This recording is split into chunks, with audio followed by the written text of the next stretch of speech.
Amém, amém.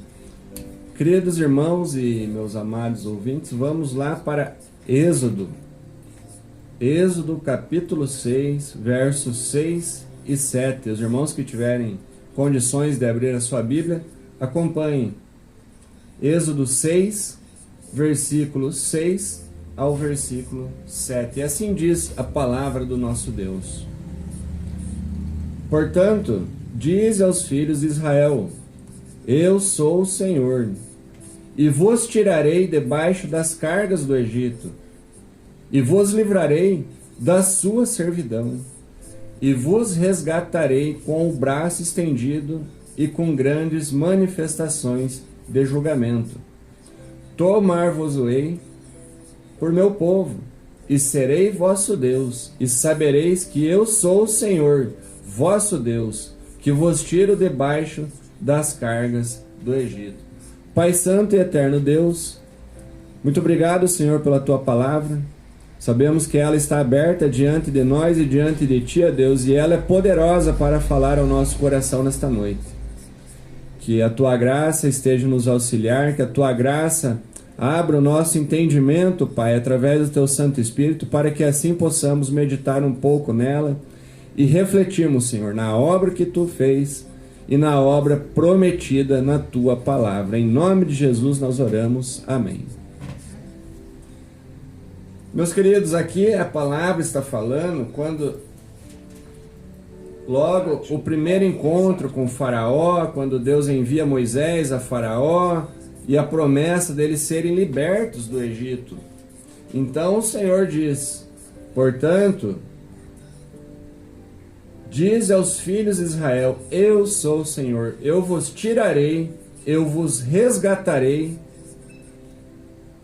eu vos livrarei e tomar-vos-ei. Então, o que a palavra está dizendo? Refletindo os 4 cálices que foi prometido. Ali na cultura judaica, eles tinham os 4 cálices para tomar, e aqui vai dizer: e aonde podemos ver os 4 cálices? Em Lucas, capítulo 22, e também alguns outros textos, mas vamos nos colocar o foco aqui. Então, quando olhamos, vemos que o texto está nos ensinando sobre a promessa de Deus, a promessa com seu povo. Então Deus vem, depois de revelar o seu nome: Eu sou o Senhor Deus. Também a sua compaixão. Ele também revela a sua aliança, porque a promessa de Deus, ele vem, revela o seu nome: Eu sou o Senhor, vosso Deus. E também: eu tenho compaixão, porque vou libertar vocês. Ele iria libertar aquele povo que estava sofrendo na escravidão. E também ele faz uma aliança, prometendo que quando você faz uma aliança, é uma promessa que irá se cumprir. Então Deus promete uma poderosa e específica intervenção na situação atual daquele povo. Assim é conosco.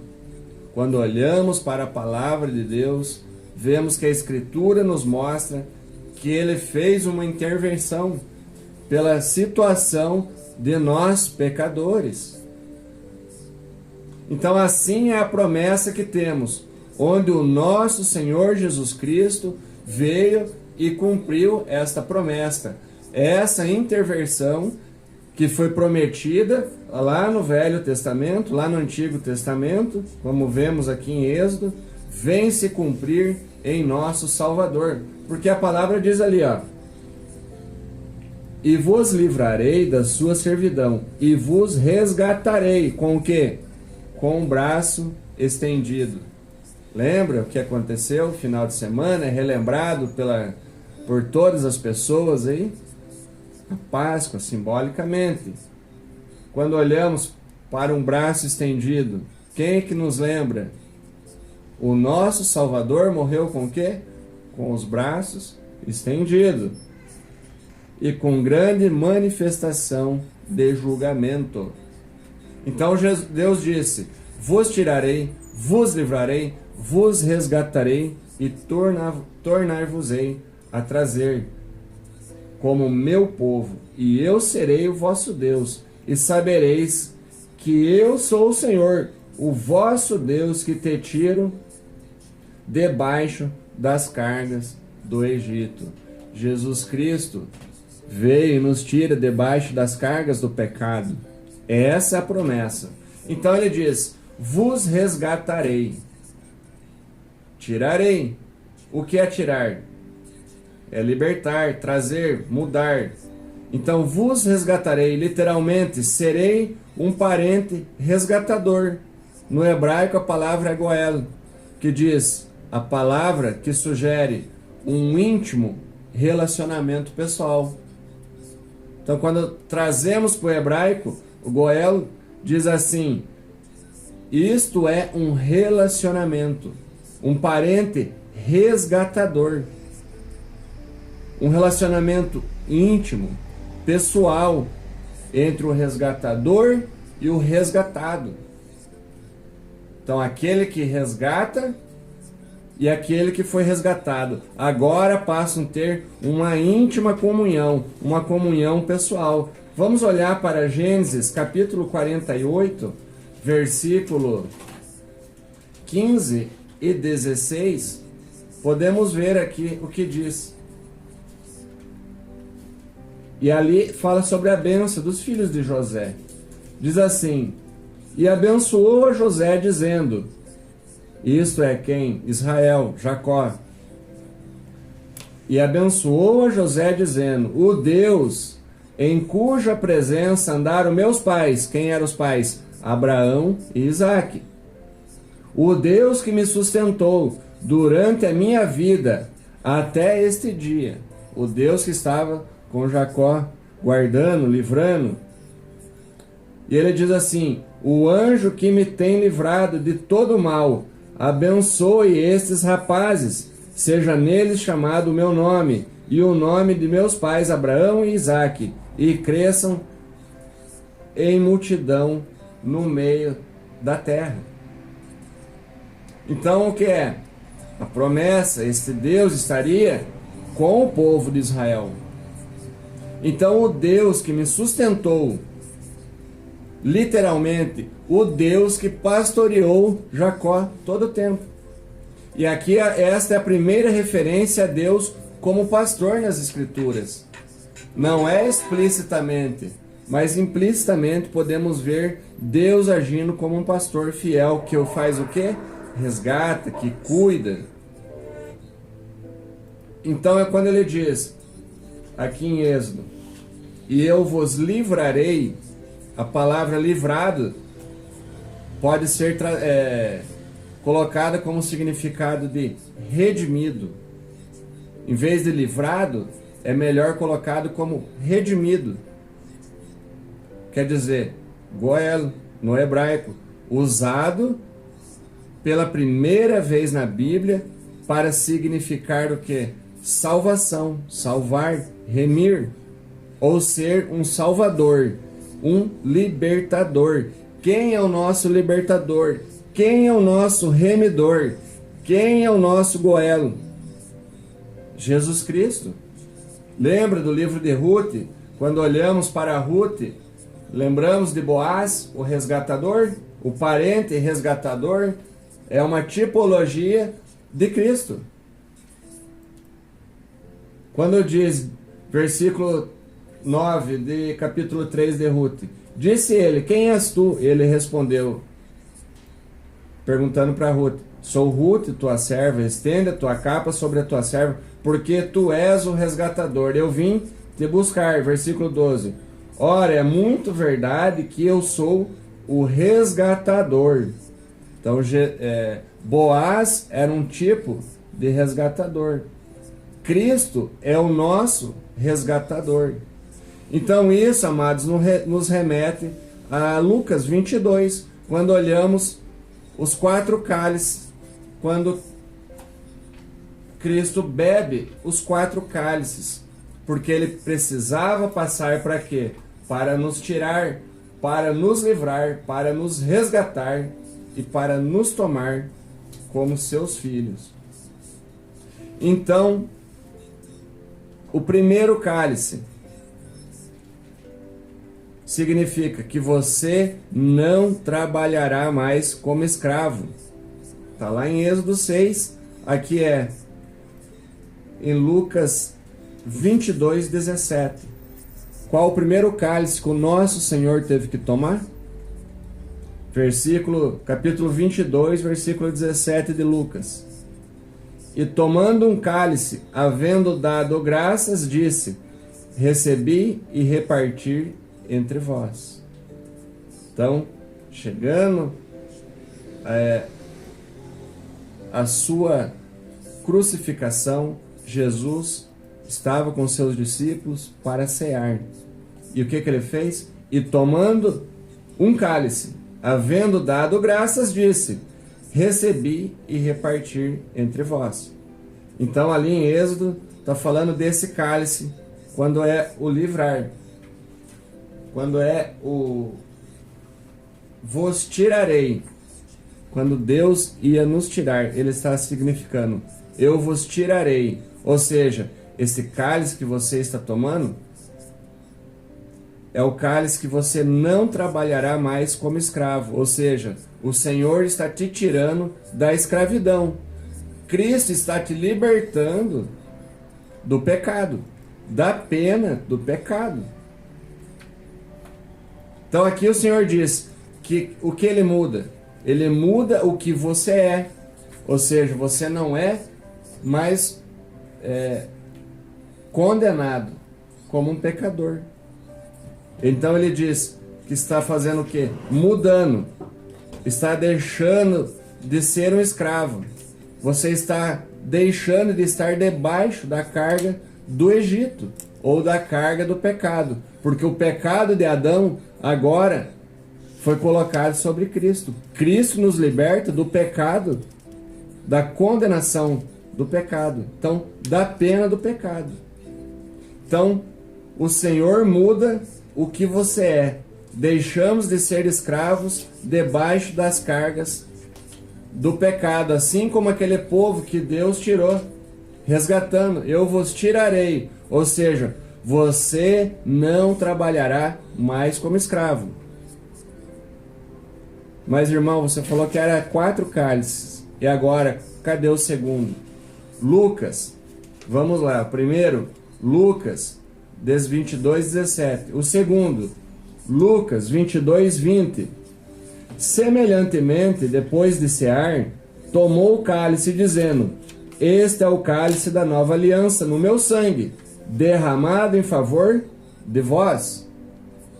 Ou seja, o segundo cálice, quando o Senhor diz, primeiro ele fala: eu vos tirarei debaixo das cargas do Egito, e agora eu vos livrarei da sua servidão.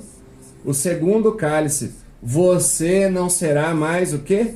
Escravo. Eu livrarei você. Ou seja, você não trabalhará mais como escravo. Agora você deixará de ser um escravo. Lucas 22, 20. O Senhor muda a tua identidade. Primeiro, ele muda quem você é. Agora ele muda. Primeiro ele muda o que você é. É um condenado. E agora ele muda quem você é. A partir da nova aliança. Qual que é a nova aliança? Quando começa a nova aliança? Lembra do brado? Da cruz? Está consumado. Tetelestai. Jesus venceu a morte. Agora há uma nova aliança. O texto diz: este é o cálice da nova aliança no meu sangue, derramado em favor de vós. Então, a partir da nova aliança, vivemos pela graça em Cristo. Então, somos comprados pelo sangue de Cristo. Hebreus, capítulo 9, versículo 15, diz assim, vamos lá em Hebreus, ver o que a palavra de Deus diz. Hebreus 9, verso 15. Qual que é a promessa de Jesus? Por isso mesmo, ele é o mediador da nova aliança, a fim de que, intervindo a morte, para a remissão das transgressões que havia sob a primeira aliança. Recebam a promessa da eterna herança que aqueles que têm sido chamados. Porque onde há testamento é necessário que intervenha a morte do testador, pois um testamento só é confirmado no caso de mortos, visto que de maneira nenhuma tem força de lei enquanto vive o testador. Ou seja, para você receber uma herança, você precisa que aquele que irá deixá-la tenha morrido. Pelo que nem a primeira aliança foi sancionada sem sangue, porque havendo Moisés proclamado a todos os mandamentos segundo a lei, todo o povo tomou o sangue de bezerros de bodes com água e lã, tinta de escarlate e sopo, e aspergiu não só o próprio livro, como também sobre todo o povo, dizendo: este é o sangue da aliança, o qual prescreveu entre vós. Agora, com efeito, quase todas as coisas segundo a lei se purificam com sangue, e sem derramamento de sangue não há remissão de pecados. Quem derramou sangue por nós? Jesus Cristo, o nosso Salvador, consumando a obra na cruz do Calvário. Então aqui é o segundo cálice que o nosso Cristo bebeu.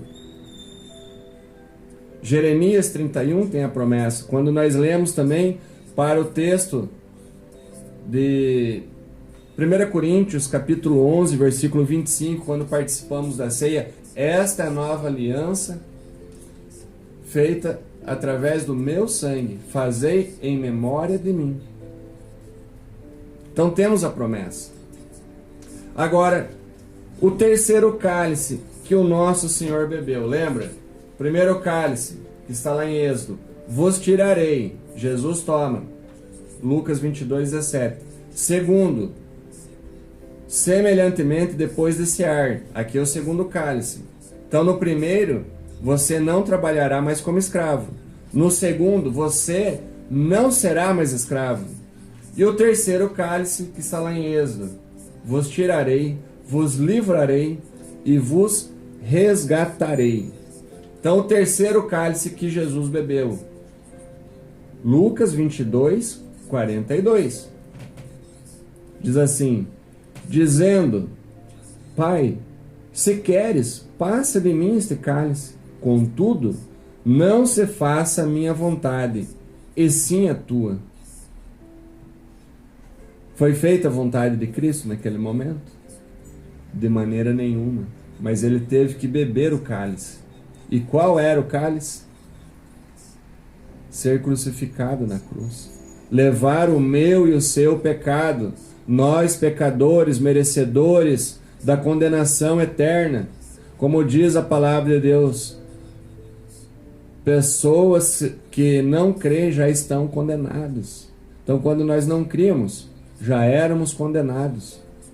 Mas aquele que crê já não está mais condenado. Então Cristo bebeu este cálice. O meu e o seu pecado foi colocado em Cristo Jesus.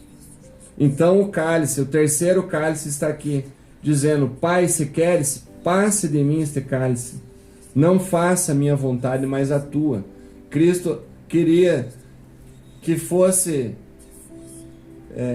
pulado aquele momento, que passasse aquele momento como homem, porque ele sabia que este cálice seria amargo. Mas para ele importava mais o quê? Cumprir a vontade do Pai. E Jesus Cristo veio e cumpriu toda a vontade do Pai. Então ele fez o quê? Foi para a cruz, sofreu a condenação de cruz, a vergonha da cruz. Então o terceiro cálice: eu vos resgatarei e vos libertarei com braços estendidos, mais juízos. Quando olhamos para João 19:30, ele diz: quando, pois, Jesus tomou o vinagre, disse: está consumado, e inclinando a cabeça, rendeu o espírito. Ou seja, ele bebeu o cálice.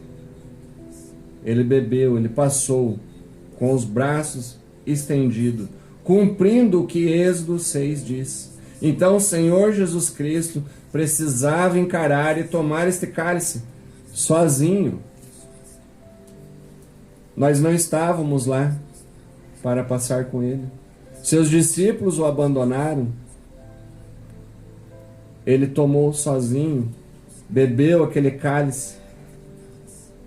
Então, o sofrimento que fazia parte do ato do Filho de Deus tomar sobre si os seus pecados, os pecados de toda a humanidade, incluía a necessidade de uma separação, ainda que temporária. Como diz em Mateus 27:46, o texto diz que ele encarou sozinho, e naquele momento ele estava sozinho. Ele disse assim: por volta da hora nona, clamou Jesus em alta voz, dizendo: Eli, Eli, lama sabactani. O que quer dizer: Deus meu, por que me desamparaste? Naquele momento ele estava separado, sozinho. Para quê? Para levar a condenação que nós merecíamos. Aquele que não tem pecado se fez pecado por nós. Então Jesus nos resgatou. Ele levou sobre si. 1 de Pedro, capítulo 1, vai dizer assim, vai dizer não, a palavra diz, a palavra não vai dizer, a palavra é enfática.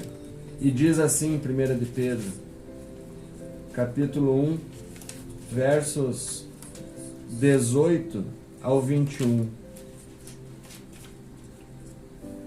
Sabendo que não foi mediante coisas corruptíveis, como prata ou ouro, que fostes resgatados do vosso fútil procedimento que vossos pais vos legaram, mas pelo precioso sangue, como de um cordeiro sem defeito e sem mácula, o sangue de Cristo, conhecido com efeito antes da fundação do mundo. Ele já estava preparado para sofrer. Antes que criasse o mundo, Jesus já estava sendo condenado, porque nós condenaríamos o nosso Cristo. Que por meio dele tendes fé em Deus, o qual ressuscitou dentre os mortos. Glória a Deus. De sorte que a vossa fé e esperança estejam em Deus. E aqui no capítulo 2, verso 21 a 24 diz: porquanto para isto mesmo fostes chamados, pois que também Cristo sofreu em vosso lugar, deixando-vos exemplo para seguir de seus passos, o qual não cometeu pecado, nem dolo algum se achou em sua boca, pois ele, quando ultrajado, quando sofria na cruz, não revidava. Quando maltratado, não fazia ameaças, foi como um cordeiro mudo. Ele entregava-se àquele que julga retamente, ele se entregava a Deus, Deus iria julgar. Carregando o que? Ele mesmo em seu corpo, sobre o madeiro. O que? O que, irmão Anderson? O meu e o seu pecado, para que nós, mortos para o pecado, vivamos para a justiça. Por suas chagas fostes sarados. Então aquele que não tinha pecado se fez pecado por nós, pecadores. Então a forma pela qual nos libertou, com o braço estendido na cruz. E quando ele diz com o braço estendido, mais juízo, é que os grandes julgamentos de Deus enfatizam que a intervenção que ele faria seria clara e seria poderosa. E isso aconteceu. E foi exibido a sua justiça e autoridade sobre forças e opressões. Oprimiram, usaram de forças, mas ele exibiu sua justiça, não abrindo a sua boca e derramando o seu sangue por nós. Então o terceiro cálice é: com os braços estendidos, eu vos libertarei, vos resgatarei, vos livrarei. E o quarto cálice está no versículo 18 de Lucas 22. Pois vos digo que de agora em diante não mais beberei do fruto da videira, até que venha o reino de Deus. E aqui é o cálice escatológico, que esse ainda virá. A promessa diz: até que venha o reino de Deus. Estamos aguardando quando virá o reino milenar, estaremos com ele. E ele estará aqui reinando com o braço de ferro.